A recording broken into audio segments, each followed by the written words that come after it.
ശരിക്കും നമ്മളുടെ ആ കർമ്മം ഇപ്പൊ ഈ കളയുക എന്ന് പറഞ്ഞ അപ്പൊ നമ്മുടെ മനസ്സിലുള്ള ഞാൻ ചെയ്തു, ഞാൻ നേടി, ഞാൻ എന്താണെങ്കിലും നേടി, ഇല്ലാതായി, എന്ത് സാധനമാണെങ്കിലും ഇത് നമ്മൾ ഡ്രോപ്പ് ചെയ്യുമ്പം ശരിക്കും നമ്മൾ കർമ്മബന്ധത്തിൽ നിന്നും നമുക്ക് മോചനം കിട്ടൂലേ? തീർച്ചയായിട്ടും. അപ്പൊ അതാണ് ശരിക്കും ശനി ചെയ്യണം, നമ്മുടെ കർമ്മബന്ധങ്ങളിൽ നിന്നും നമുക്ക് മോചനം തരികയാണ്. കാരണം വിജ്ഞാനത്തിന്റെ ഗ്രഹമല്ലേ, പിന്നെ ബ്ലിസ് അല്ലേ. അപ്പൊ ഈ ശനി എന്ന് പറയുന്ന ഗ്രഹം പവർഫുൾ ആണെങ്കിലും നമുക്ക് ഇതിനെ വിട്ടുകളയാൻ പറ്റുള്ളൂ. മമതയുണ്ടെങ്കിലോ കുറച്ചിരിക്കട്ടെ എന്ന് വിചാരിക്കില്ലേ. ഇത് അതാണ് ഇത് പിറകിലേക്ക് കളയുന്നത്, മുന്നോട്ടല്ല. ആ വസ്തു നമ്മൾ പിന്നെ കാണാൻ പോലും നിൽക്കുന്നില്ല, കാണേണ്ട ആവശ്യം വരുന്നില്ല, നമ്മളത് ത്യജിച്ചിട്ട് മുന്നേക്ക് പോവുകയാണ്. അപ്പൊ അങ്ങനെ ഉള്ള ഒരു ഗ്രഹത്തിനെയാണ് ഈ ആളുകൾ എപ്പോഴും ശനി ദോഷമാണെന്നൊക്കെ പറഞ്ഞ് പേടിക്കുന്നു, ശനിയെ കുറ്റപ്പെടുത്തുന്നു. എനിക്കത് എപ്പോഴും അതിശയമായിട്ട് തോന്നുന്ന ഒരു കാര്യമാണ്. കാരണം ആ ത്യജിക്കാനുള്ള മനസ്സ് നമുക്കുണ്ടാകണമെങ്കിൽ ജീവിതത്തിൽ ചിന്തോദ്ദീപകമായിട്ടുള്ള അനുഭവങ്ങളിൽ കൂടി നമ്മൾ കടന്നു പോകണം. അതിനെ നമ്മൾ ഒരു മോശം അനുഭവമായിട്ട് കാണേണ്ട ആവശ്യമില്ല. അത് നമ്മൾ കടന്നു പോകേണ്ട അനിവാര്യതയാണ്. അത് ഇന്ന് പോയില്ലെങ്കിൽ 10 ജന്മം കഴിഞ്ഞാലും പോയാലേ പറ്റുള്ളൂ. അതെ, എന്തായാലും നമ്മൾ അനുഭവിച്ചേ പറ്റൂ. അതുപോലെ മകരം രാശി എന്ന് പറയുന്നത് തന്നെ ഒരു പ്രത്യേകത എന്താന്ന് ചോദിച്ചാല്, മകരം രാശിയുടെ സൈൻ എന്ന് പറയുന്നത് അടിയിലൊരു മുതലയാണ്, പുറമേക്കൊരു മാനാണ്. ഓക്കെ. അപ്പൊ നമുക്ക് ഈ 2 രീതിയിൽ വേണമെങ്കിലും കർമ്മം ചെയ്യാന്നുള്ളതാണ്. ഇത് മുതലെ പോലെ ആകാം, മാനിനെ പോലെ ആകാം. അതിന് 2 സാധ്യത. അതിന് മുമ്പായിട്ട് നമുക്ക് ധർമ്മം നേടാനുള്ള ഒരു സ്ഥലം കൊടുത്തിട്ടുണ്ട്. ധനം എന്ന് പറയുന്നത് വ്യാഴത്തിന്റെ ഏറ്റവും ശ്രേഷ്ഠമായിട്ടുള്ള ഒരു രാശിയാണ്. അതിന്റെ രാശി സൈൻ എന്ന് പറയുന്നത് തന്നെ ഒരു വില്ല്, ശരീരം കുതിരയുടെ ആകൃതിയും തല ശിരസ്സും മനുഷ്യനുമായിട്ട് ആകാശത്തേക്ക് വില്ല് വിളിച്ച് നിൽക്കുന്ന ഒരാളാണ് എന്ന് പറഞ്ഞാൽ അതിന്റെ കുതിര മൃഗീയ സാജിറ്റേറിയസ് പോലെയല്ല, അത് കുതിര എന്ന് പറഞ്ഞാൽ എന്താണ്, ഏറ്റവും ശക്തിയുള്ള, നമ്മള് ശക്തിയെ പറ്റി പറയുന്ന കുതിര ശക്തിയല്ലേ. അപ്പൊ ഏറ്റവും ശക്തിയുള്ള, ഏറ്റവും പാഞ്ഞു പോയി യുദ്ധം ചെയ്യാനല്ല, യാത്ര ചെയ്യാനുള്ള ഒരു ഇതാണ് കുതിര എന്ന് പറയുന്നത്. ആ കുതിരയുടെ ശക്തിയോടും ധൈര്യത്തോടും കൂടിയിട്ട് നമ്മൾ ഒരു മൃഗാവസ്ഥയിൽ നിന്ന് മനുഷ്യാവസ്ഥയിൽ നിന്ന് അമരത്വത്തിലേക്കും ലക്ഷ്യം വെച്ചിട്ടാണ് നിൽക്കുന്നത്. ഒരാൾ വില്ല് വിളിച്ച് നിൽക്കുന്ന ആളെന്ന് പറയുമ്പോൾ അർജുനനോട് പറയുന്നുണ്ട്. പക്ഷെ വില്ല് വിളിച്ച് നിൽക്കുന്ന ആളുടെ ലക്ഷ്യം എന്താണ്? 1 പോയിന്റഡ് അല്ലേ? അതെ, അവിടെയാണ്, ആകാശത്തേക്കാണ്. അതായത് ദൈവികതയിലേക്ക് പോവുക എന്നുള്ളതാണ്. അതിലെ ആ ഒരു അവസ്ഥയെ ആത്യന്തികമായിട്ട് ആ ഉയർന്ന അവസ്ഥയെ ലക്ഷ്യം വെച്ച് പോവുക. അതിനുള്ള ശക്തി ആർജിച്ചൊരു ശക്തിയും ബുദ്ധി, തലയുണ്ടല്ലോ മനുഷ്യന്റെ, മൃഗത്തിൻ്റെതായിട്ടുള്ള കുതിരയുടെ ശക്തിയുണ്ട്, മനുഷ്യന്റെ ബുദ്ധിയുണ്ട്, ആ ലക്ഷ്യവും വേണം. അത് കഴിഞ്ഞ്, അത് ധർമ്മമാണ്, അവിടെ ധർമ്മത്തിനാണ് പ്രാധാന്യം. അത് കഴിഞ്ഞതിന് ശേഷമാണ് കർമ്മം പറഞ്ഞിരിക്കുന്നത്. ആ കർമ്മം എന്ന് പറയുന്നത് നമുക്ക് ഈ 2 രീതിയിൽ ചെയ്യാം. മുതലെ പോലെ ചെയ്യാം, മാനിനെ പോലെ ചെയ്യാം. അവിടെ ചെയ്തിട്ട് എങ്ങനെ ചെയ്യുന്നു അതനുസരിച്ചാണ് നമുക്കതിന് ലാഭം. ത്യജിക്കാനാണ്. അവിടെയാണ് ഒരു മനുഷ്യൻ ഇങ്ങനെ നമ്മളുടെ കർമ്മങ്ങളൊക്കെ ത്യജിച്ചിട്ട് മുന്നോട്ട് പോവുക, പിറകിലേക്ക് എല്ലാം കമഴ്ത്തി കളഞ്ഞു. അതിനെയാണ് ലാഭം എന്ന് പറയുന്നത്, ലാഭസ്ഥാനം എന്ന് പറയുന്നത്. ഉപേക്ഷിക്കണം, അല്ലെങ്കിൽ നമ്മളിൽ നിന്നും വിട്ടുപോകുന്നതാണ് നമ്മൾ ശരിക്കും അവിടെ ലാഭം. നമ്മള് വിട്ടുപോകുന്നത്, നമ്മളിൽ നിന്നല്ല, നമ്മൾ വിട്ടുപോകുന്നത്, നമ്മൾ ഉപേക്ഷിക്കുന്നത്, ത്യജിക്കുന്നത്. ലൈക്ക് നമ്മളുടെ ആ അറ്റാച്ച്മെന്റ് നമ്മൾ ഡ്രോപ്പ് ചെയ്യുമ്പോൾ അത് ഇൻ ഇഫക്ട് നമുക്ക് അതൊരു ബെനിഫിറ്റ് ആയിട്ടാണ് വരുന്നത്, ബ്ലെസ്സിങ് ആയിട്ടാണ് വരുന്നത്. അതാണല്ലോ ആത്യന്തികമായ ലക്ഷ്യം എന്ന് പറയുന്നത്. നമ്മുടെ മനസ്സിലില്ല ഇതിനെല്ലാം ഇല്ലാതാക്കുക എന്നുള്ളതാണല്ലോ. അത് കഴിഞ്ഞിട്ടാണ് 2 മത്സ്യങ്ങൾ പരസ്പരം പിന്നെ തലയും വാലും കോർത്തിരിക്കുന്ന ഒരു മീനൻ രാശിയാണല്ലോ. അതൊരു സാധ്യതയുടെ രാശിയാണ്. ഒന്നിൽ അങ്ങോട്ടേക്ക് തലയാവാം, അല്ലെങ്കിൽ ഇങ്ങോട്ടേക്കാവാം എന്നുള്ളതാണ് കാണിക്കുന്നത്. നമ്മൾ ഹസ്തരേഖാശാസ്ത്രം തുടങ്ങി നമ്മള് ജ്യോതിഷത്തിലേക്ക് പോയി നിന്നു. തിരിച്ചു വരാം. നമ്മുടെ ഈ കുഞ്ഞുങ്ങളുടെ കൈയിലെ കാര്യമാണ് നമ്മൾ ചോദിച്ചത്. അപ്പൊ കുഞ്ഞുങ്ങളുടെ കൈ ഒരു ആദ്യം 3 മെയിൻ ആയിട്ടുള്ള 3 രേഖകളാണുള്ള. എല്ലാ കൈകളിലും ഈ 3 രേഖകളും ഉണ്ടാവുമോ? എല്ലാ കുട്ടികളുടെയും കയ്യില് ചില ആളുകൾക്ക് ഈ 3 രേഖകൾ ഉണ്ടാകണം നിർബന്ധമില്ല. 3 രേഖ കൂടുതലുണ്ടാകും. അപൂർവം ചിലർക്ക് കുറവുണ്ടാകും. അങ്ങനെയാണ് ആള് ജനിച്ചിരിക്കുന്നെങ്കിൽ മാത്രം ആ രേഖ ഉണ്ടാവില്ല. പ്രധാനപ്പെട്ട രേഖകൾ പിന്നീട് ഉണ്ടായി വരുന്നത്. ഏതൊക്കെയാണ് ഈ പ്രധാനപ്പെട്ട രേഖകൾ?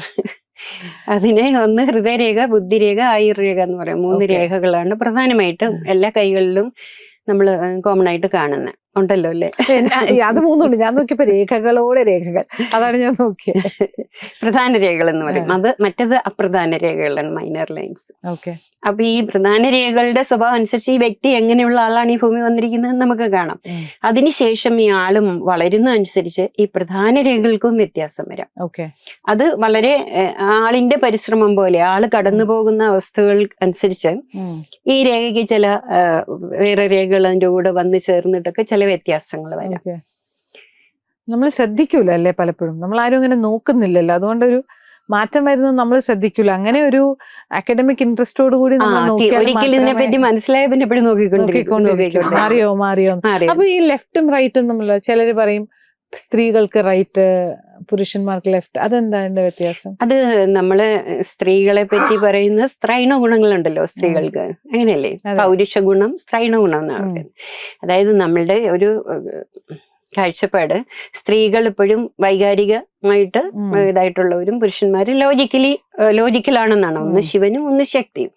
അപ്പൊ നമ്മളുടെ ചന്ദ്രനാടി എന്ന് പറയുന്ന നാടിയാണ് സ്ത്രീകൾക്ക് പ്രബലമായിട്ട് ഉള്ളതെന്നാണ് പറയുന്നത്. മനസ്സിലായില്ലേ? അതിന്റെ എന്ന് വെച്ചാൽ ഒരു നാടി വീക്കാണെന്നല്ല അതിന്റെ അർത്ഥം. മനസ്സിനാണ് അവർക്ക് ഇമോഷണൽ, ഏതൊരു സ്ത്രീ എടുത്താലും ഒരു ഇമോഷണൽ ഇന്റലിജൻസ് അത് ഞാൻ പറയാൻ പറ്റും. സ്ത്രീകൾക്കാണ് കൂടുതൽ. ഒരു വിഷമഘട്ടം വന്ന പെട്ടെന്ന് തീരുമാനം എടുക്കാൻ പറ്റുന്നതൊക്കെ സ്ത്രീകൾക്ക് തന്നെയാണ്. പാനിക് ചെയ്യാതെ ആ സമയത്ത് സെന്റേർഡ് ആയിട്ട് നിന്നിട്ട് ചെയ്യാൻ പറ്റുന്ന സ്ത്രീകൾക്കാണ്. അതുകൊണ്ടാണ് ഈ ചന്ദ്രനാടി പ്രബലമാണെന്നും, അല്ലാതെ അവരുടെ ഒരു നാടി വീക്കായിട്ടിരിക്കുകയോ അങ്ങനെയൊന്നുമല്ല. അപ്പൊ അങ്ങനെയുള്ള ഇമോഷണൽ തലം സ്ത്രീകൾക്ക് ശക്തവും പുരുഷന്മാർക്ക് പുരുഷ എനർജി, അതായത് സൂര്യന്റെ ശക്തി, ശിവന്റെ ശക്തി അല്ലെ, സൂര്യനാടി അവരുടെ പ്രബലമാണ്, ലോജിക്കൽ മൈൻഡ്. അപ്പൊ അതുകൊണ്ട് തന്നെ സ്ത്രീകളുടെ ഇടത് കൈയാണ് മാറ്റങ്ങൾ എപ്പോഴും വരുന്നത്, പെട്ടെന്നുള്ള തത്കാലത്തുള്ള മാറ്റങ്ങൾ, ഇപ്പോഴുള്ള ചിന്തകൾ അനുസരിച്ച് നമുക്ക് മാറ്റം വരുന്നത് ഇടത് കൈയിലാണ്. റിഫ്ലക്ട് ചെയ്യുന്ന ഇടത് കൈയിലാണ്. വലത് കൈയിൽ അവർ ജനിക്കുമ്പോഴുള്ള അവരുടെ ടെൻഡൻസികൾ ഉണ്ടാവും. ഇപ്പൊ രണ്ട് കൈയും നോക്കിയാൽ നമുക്ക് ഇവര് ജനിച്ചതിന് ശേഷം എത്രമാത്രം ഇമ്പ്രൂവ് ചെയ്തിട്ടുണ്ടെന്ന് പറയാൻ പറ്റും. ഇനി ഇമ്പ്രൂവ് ചെയ്യാനുണ്ടോ, സാധ്യതയുണ്ടോ എന്നും അറിയാം. ചിലർ ഇമ്പ്രൂവ് ചെയ്യില്ല, അവരുടേതായിട്ടുള്ള ഒരു എഫർട്ട് ഇടില്ല. അങ്ങനെയുള്ളവർക്ക് ഒരു പൊസിഷനിൽ അതും നമുക്ക് കണ്ട് തിരിച്ചറിഞ്ഞ് അവർക്ക് പറഞ്ഞു കൊടുക്കാൻ പറ്റും. ഇതേ കാര്യം തന്നെ പുരുഷന്റെ വലത് കൈയിലാണ്. സൂര്യനാടി ശക്തമായതുകൊണ്ട് അവരുടെ വലത് കൈയിലാണ് ആ മാറ്റം പ്രകടമായിട്ട് കാണുന്നത്. ഇടത് കൈയിലേത് അവരുടെ ടെൻഡൻസിയാണ്, ജനിക്കുമ്പോൾ ഉള്ള ടെൻഡൻസിയാണ്.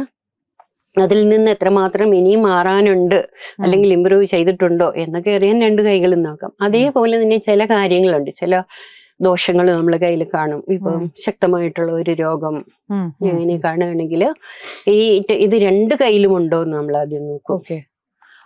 ജന്മന അത്രയും ഡെസ്റ്റിൻഡ് ആണോ എന്നുള്ളത്. ഇത് വളരെ ചില കർമ്മങ്ങൾ നമുക്ക് ഒരിക്കലും മാറ്റാൻ പറ്റില്ല. ഇതെല്ലാം ഈ ഇന്റർവ്യൂ കഴിഞ്ഞിട്ട് ഞാൻ എന്റെ കൈ അപ്പൊ അത് ശക്തമാണോ എന്നുള്ളത് അറിയാൻ രണ്ട് കൈയിലും നോക്കണം. ഇപ്പൊ ഒരു കൈ മാത്രമാണ് വരുന്നെങ്കിൽ വളരെ ഈസിയാണ് അത് മാറ്റാനായിട്ട്. മാറ്റാൻ എന്ന് പറഞ്ഞാൽ എന്തെങ്കിലും ദാനമോ ജപമോ ചിന്തകൾ കൊണ്ട് തന്നെ മാറും. മുന്നേ നമ്മൾ പറഞ്ഞില്ലേ, സ്ട്രോങ് അല്ല, നമുക്ക് ഫ്ലെക്സിബിൾ ആണ്, നമുക്ക് വേണമെങ്കിൽ മാറ്റാം. രണ്ടു കൈയിലും കൂടെ വരികയാണെങ്കിൽ ശക്തമായിട്ടുള്ള ജീവിതം ചിട്ടപ്പെടുത്തി അതനുസരിച്ചുള്ള സ്ട്രോങ് ഇന്റർവെൻഷൻ തീർച്ചയായിട്ടും അവര് അതുപോലെ ശക്തമായിട്ടുള്ള ഒരു ഇതിൽ കൂടെ കടന്നുപോയി അതിനെ പ്രതിരോധിക്കാൻ പറ്റുള്ളൂ. തപസ് പോലെ. പക്ഷെ അത് നേരത്തെ കാണണമെങ്കിൽ തന്നെയും ഒരു യോഗം വേണം. അതാണ് അതിന്റെ പ്രത്യേകത. അപ്പൊ ശരിക്കും ഇപ്പൊ നമുക്ക് ലെഫ്റ്റ് ഹാൻഡ് റൈറ്റ് ഹാൻഡ് പറഞ്ഞു. Left you are bone with one hand, changes മറ്റേ ഹാൻഡിലാണ് റിഫ്ലക്ട് ചെയ്യണം എന്ന് നമുക്ക് അതിനെ ഇത് ചെയ്യാൻ പറ്റും. ശരിക്കും ഈ നമ്മളുടെ ഗ്രഹങ്ങൾ അനുസരിച്ച് മാറ്റങ്ങൾ വരുമല്ലോ. ഈ നമ്മളുടെ കയ്യിൽ ഗ്രഹങ്ങളുടെ പൊസിഷൻസ് ഉണ്ടോ? തീർച്ചയായിട്ടും 9 ഗ്രഹങ്ങളുടെയും കയ്യിൽ കാണുന്നുണ്ട്. ഇപ്പൊ വിരലുകള് നമ്മളുടെ 5 ഗ്രഹങ്ങളെ കാണിക്കുന്നതാണ്. പഞ്ചഭൂതങ്ങളെ കാണിക്കുന്നതാണ് 5 ഗ്രഹങ്ങൾ എന്ന് പറഞ്ഞാല്. പിന്നെ ജലതത്വമുള്ള ഗ്രഹങ്ങൾക്ക് കൈവിരലുകൾ ഇല്ല, ബാക്കിയുള്ള ഗ്രഹങ്ങൾക്കാണ്. കേതുവിനും രാഹുവിനും ഒരു മൗഡുകൾ മാത്രമാണുള്ളത്, അത് ഗ്രഹങ്ങളല്ലല്ലോ. അപ്പൊ ഈ ജലതത്വം ഞാൻ എപ്പോഴും ക്ലാസ്സിൽ പഠിപ്പിക്കുമ്പോൾ ചിലർ ചോദിക്കാറുണ്ട്, ഇതെന്താ വിരലില്ലാത്ത, ബാക്കിയുള്ളതിനെല്ലാം വിരലുകളുണ്ടല്ലോ. അപ്പൊ ഈ ജലം എന്ന് പറയുന്നതിനൊരു ഷേപ്പ് ഇല്ലല്ലോ. അത് നമ്മള് ഗ്ലാസ്സിലെടുത്ത ഗ്ലാസ്സിനെ പോലെ, ബോട്ടിലെടുത്ത ബോട്ടിലിനെ പോലെ, അതുപോലെയാണല്ലോ നമ്മുടെ മനസ്സും. ഏതിനോട് ചേരുന്നോ അതുപോലെ ഇരിക്കും. അപ്പൊ അതിനൊരു പ്രത്യേക ഷേപ്പ് ഒന്നും ഇല്ലാത്തത് കൊണ്ട് തന്നെ അത് നമ്മളുടെ മൗണ്ടുകളായിട്ടാണ് കാണിക്കുന്നത്. കൈയുടെ അടിഭാഗത്താണ്. കൈയുടെ അടിഭാഗത്ത് എന്ന് പറയുമ്പോഴത്തേക്കും ശുക്രൻ എന്ന് പറയുന്ന ആ ഏരിയയിലും വ്യാഴത്തിന്റെ ചൂണ്ടുവിരലിന്റെ ഈ ഒരു ഏരിയയിൽ നമ്മുടെ പിന്നെ ഉപബോധ മനസ്സിന്റെ ടെൻഡൻസികൾ അറിയാൻ പറ്റും. അതേസമയം വിരലല്ല മൊത്തം മൗണ്ടും എല്ലാം കൂടി ഉൾപ്പെട്ടിട്ട് വിരലുകൾ മാത്രമല്ല. അപ്പൊ ഈ ചെറിയ വിരലും അതിന്റെ താഴേക്കുള്ള ഭാഗങ്ങൾ നോക്കി നമ്മുടെ അൺകോൺഷ്യസ് മൈൻഡിലുള്ള ചേഞ്ചുകളെ അറിയാൻ പറ്റും. നടുക്കുള്ള ഭാഗത്ത് കോൺഷ്യസ് മൈൻഡിൽ അപ്പോഴുണ്ടാകുന്ന വ്യത്യാസങ്ങളെ അറിയാൻ പറ്റും. അപ്പൊ ഈ മൗണ്ടുകളൊക്കെ വിരലുകളും അതിന്റെ മൗണ്ടുകളും അതിന്റെ സ്വഭാവം ഗുണം ദോഷം അനുസരിച്ചായിരിക്കും അവരുടെ ജാതകത്തിൽ ആ ഗ്രഹത്തിന്റെ അനുഭവം ഉണ്ടാകുക. ഇപ്പൊ ഒരിക്കലും ഞാൻ ഇതുപോലെ ഒരു ക്ലാസ് എടുത്തുകൊണ്ടിരുന്നപ്പം അത് ഞാൻ പറഞ്ഞിട്ടുണ്ടെന്ന് തോന്നുന്നു. എനിക്ക് അറിയുന്ന കുറച്ച് അറിയുന്ന ആൾക്കാർ തന്നെയായിരുന്നു. ഒരു ഷോർട്ട് ടൈം ക്ലാസ് ആയിരുന്നു. അപ്പൊ ഇനി ഈ ചുണ്ടുവരല് വ്യാഴവരൽ എന്നാണ് പറയുന്നത്. വ്യാഴാകാശ തത്വമാണ്, പഞ്ചഭൂതങ്ങളാണ് ഗ്രഹങ്ങള്. പഞ്ചഭൂതങ്ങളെ ആസ്പദമാക്കിയാണ് ഗ്രഹങ്ങള്. അതിന്റെ പിന്നെ ഗുണവിശേഷങ്ങളാണ് നമുക്ക് മനസ്സിലാക്കി തരുന്നത്. പഞ്ചീകരണം കൊണ്ടാണല്ലോ നമ്മൾ ഉണ്ടായിരിക്കുന്നത്. അതിന്റെ സൂക്ഷ്മ തന്മാത്രകൾ കൊണ്ട് നമ്മുടെ മനസ്സുണ്ടായിരിക്കുന്നു. അപ്പൊ അതെങ്ങനെയാണ് അതിന്റെ അനുഭവം അനുസരിച്ച് നമ്മൾക്ക് ഇന്ദ്രിയങ്ങളിൽ കൂടി അനുഭവങ്ങൾ ഉണ്ടാകും. അപ്പൊ അതെങ്ങനെയിരിക്കുന്നു എന്നുള്ളതാണ് നമ്മൾ ഇതിൽ നിന്ന് പറയുന്നത്. അപ്പൊ നമ്മൾ ഈ വിരലിനെ പറ്റി ഇങ്ങനെ സംസാരിച്ചും ഈ വ്യാഴ വിരല് നന്നായിട്ടിരുന്നു കഴിഞ്ഞാൽ ഒരുപാട് ഗുണവിശേഷങ്ങളുണ്ട്. ആത്യന്തികമായിട്ടുള്ളത് ഇത് കേൾക്കുന്നവരെല്ലാവരും ഇപ്പം വ്യാഴവിരൽ നോക്കുമായിരിക്കും നന്നായിട്ട് ഇരിക്കുന്നുണ്ടോ ഇല്ലയോ എന്ന്. ആത്യന്തികമായിട്ടുള്ളത് ഒരുപാട് ഘടകങ്ങളുണ്ട് കേട്ടോ. വിരലിന്റെ ഷേപ്പ് മാത്രമല്ല, അതിന്റെ ഒരുപാട് കാര്യങ്ങളുണ്ട്. അതിന്റെ തിക്നെസ്സോ അതിലുള്ള ലൈൻസ് ഒരുപാട് കാര്യങ്ങളുണ്ട്. അപ്പൊ ഇതിന്റെ ഉയരത്തെ പറ്റി നമ്മൾ സംസാരിച്ചുകൊണ്ടിരുന്നു. അപ്പൊ ഉയരം കുറഞ്ഞു പോയാൽ അവർക്ക് കോൺഫിഡൻസ് കുറവായിരിക്കും. ഒരാൾക്ക് ശുഭാപ്തി വിശ്വാസം കുറയും. അപ്പൊ എന്താണ് നമ്മളതിനെ പറയുന്നത് ദൈവികമായിട്ടുള്ള ആ ഒരു അനുഭവം കുറവാണെന്നാണ് പറയേണ്ടത്. പക്ഷെ ആ ദൈവികത കുറയുന്ന എപ്പോഴാണ്? നമുക്ക് ശുഭാപ്തി വിശ്വാസം ഇല്ലാത്തപ്പോഴാണ്. അങ്ങനെ വിശ്വാസം കോൺഫിഡൻസ് വരും. അപ്പൊ അത് തമ്മിൽ കണക്റ്റഡ് ആണല്ലോ. അത് കവിത പെട്ടെന്ന് പറഞ്ഞതുകൊണ്ട് എനിക്ക് അത് നല്ല സന്തോഷമായി. അതായത് നമുക്ക് തീർച്ചയായിട്ടും അങ്ങനെയാണ്. നമുക്ക് കോൺഫിഡൻസ് കുറയുന്ന എപ്പോഴാണ്? ശുഭാപ്തി വിശ്വാസം ഉണ്ടാകുന്ന എപ്പോഴാണ്? ദൈവികതയിൽ കെയർ ഓഫ് ആണ്, നമുക്കൊരു ബോധമുള്ളപ്പോ നമുക്ക് പിന്നെ പേടിക്കാനൊന്നുമില്ല. കോൺഫിഡൻസ് ആണ്. അപ്പോഴാണ് ഇത് കുറയുന്നത്. ഇത് വളരെ വളരെ വളരെ ശാസ്ത്രീയമാണെന്നുള്ളതാണ് ഇതിനെ നമുക്കൊരു അതിശയിപ്പിക്കുന്ന കാര്യം. അപ്പൊ അങ്ങനെയാകുമ്പോ ഈ വലിയ ഉയർന്നിരുന്ന ദൈവവിശ്വാസം ഉണ്ടാവും. ഇനി ആ വിരലിന് ഉയരം കുറയും തോറും നമുക്ക് ശുഭാപ്തി വിശ്വാസം കുറയും. ശുഭാപ്തി വിശ്വാസം കുറയും തോറും നമുക്ക് ഉത്തരവാദിത്വം എടുക്കാനുള്ള പ്രയാസം വരും. അങ്ങനെ വരുമ്പോഴും നമ്മളുടെ പ്രതാപം അതുകൊണ്ടാണ് കൊടുക്കുന്നത്. ഇപ്പൊ പ്രതാപം വരുന്ന എപ്പോഴാണ്? നമ്മൾ കാര്യങ്ങളൊക്കെ നന്നായിട്ട് ചെയ്യുമ്പോഴാണല്ലോ. എല്ലാം ലിങ്ക്ഡ് ആണ്. അപ്പൊ അങ്ങനെ ഈ ക്ലാസ്സിൽ ഇങ്ങനെ പഠിപ്പിച്ചോണ്ടിരുന്നപ്പോ ഒരാൾക്ക് വിരലിന് ഉയരം കുറവാണ്. പക്ഷെ നമ്മളൊരിക്കലും അത് വിശ്വസിക്കാൻ പറ്റത്തില്ലാത്ത ഒരാളാണ്. ഭക്തിയുള്ള ആളാണ്. വളരെ ലോജിക്കലി കാര്യങ്ങൾ കാണാനുള്ള കഴിവുള്ള ആളാണ്. പക്ഷെ എവിടെയോ ഒരു ഭയം ഉണ്ടായിരുന്നു എന്നുള്ളതാണ് സത്യം. അപ്പൊ ഇങ്ങനെ നമ്മൾ പറഞ്ഞു, എല്ലാവരുടെയും വീരലൊക്കെ വെച്ചിട്ട് ഇങ്ങനെ വരച്ചു ക്ലാസ്സില്. അപ്പൊ ഈ ഉയരമൊക്കെ കൃത്യമായിട്ട് അറിയാമല്ലോ. അത് കഴിഞ്ഞ് പിറ്റേ ദിവസം ഉയരം എന്ന് പറഞ്ഞാൽ ഉദ്ദേശിക്കുന്നത് നീളം ലെന്ത്. പിറ്റേ ദിവസം അപ്പൊ എന്നോട് ആള് ചോദിച്ചു അതിനെന്ത് ചെയ്യണം എന്ന് ചോദിച്ചു. അപ്പൊ ഞാൻ പറഞ്ഞു എന്നതാണ് ഇത് സൂചിപ്പിക്കുന്നത്, ആ ഒരു കോൺഫിഡൻസ് വന്നാൽ മതി, അതങ്ങ് മാറിക്കോളും എന്ന് ഞാൻ പറഞ്ഞു. പിറ്റേ ദിവസം വന്ന ആളിന്റെ വിരല് നോക്കുമ്പോ പ്രോപ്പറായിട്ടുള്ള ഉയരമുണ്ട്. അയ്യോ, സത്യമായിട്ടുള്ള കാര്യമാണ്, അല്ലാതെ കളവ് പറയുന്നില്ല. സംഭവിച്ച കാര്യമാണ്, വിശ്വസിക്കാൻ പറ്റുന്ന കാര്യമാണ്. അപ്പൊ എല്ലാവരും അതിശയപ്പെട്ടു പോയി. 17 പേരുണ്ടായിരുന്നു ക്ലാസ്സിൽ, എല്ലാവരും അതിശയപ്പെട്ടു പോയി. അപ്പോ ഞാൻ ചോദിച്ചു, അവരൊക്കെ ചോദിച്ചു എന്ത് ചെയ്തു? അല്ല ടീച്ചർ മാറുമെന്ന് പറഞ്ഞപ്പോ ഞാൻ മാറുമെന്ന് എനിക്ക് മനസ്സിലായി. ഞാനത് വിശ്വസിച്ചത്രേ ഉള്ളൂ. ഇല്ലാതെ വെറുതെ നമ്മൾ അവരോട് കുറെ സംസാരിക്കൊന്നുണ്ടല്ലോ. ക്ലാസ്സിൽ കേട്ടു മാറുമെന്ന് പറഞ്ഞു. എന്ത് ചെയ്യണം? ഇത് അറിഞ്ഞാൽ മതി, അപ്പൊ മാറുമെന്ന് പറഞ്ഞു.